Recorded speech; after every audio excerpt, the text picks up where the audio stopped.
Եվ ես կարծում եմ, որ երկիրը այս իրականությանը հասցրած իշխանությունը պիտի ուղղակի գլխիկոր հրաժարական տա, թողնի ու հեռանա, եւ Աստված տա խաղաղ ճանապարհով թողնի ու հեռանա,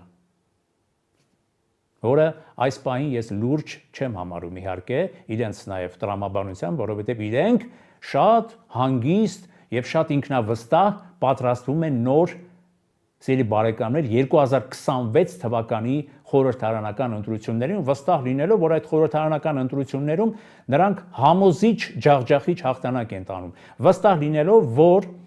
2025 թվականի օգոստոսի 8-ին Վաշինգտոնում իրենց համար, իրենց վկայակոչումով հաստատված այդ համաձայնագրի հետևանքով նրանք արդեն խաղաղությունը բերել են, հաստատել են եւ հիմա տնտեսական հրաշքներ են գործելու Հայաստանում, մինչդեռ ավելի սթափ, ավելի ողջամիտ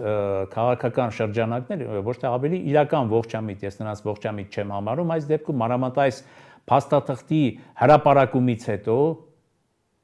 այս ողբերգությունը ջրի երես դուրս գալուց հետո,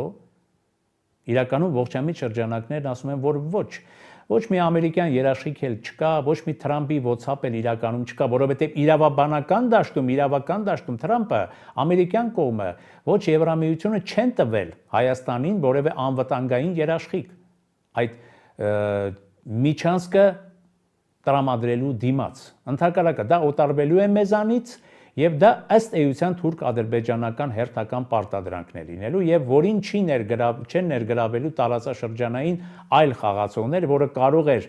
տեսականորեն եղանակ փոխել, այսինքն Ռուսաստան, Իրան, Չինաստան եւ այլն։ Այսինքն դրա համար միայն ուրախացել է Ադրբեջանի բռնապետ Իլհամ Ալիևը, Հեյդարի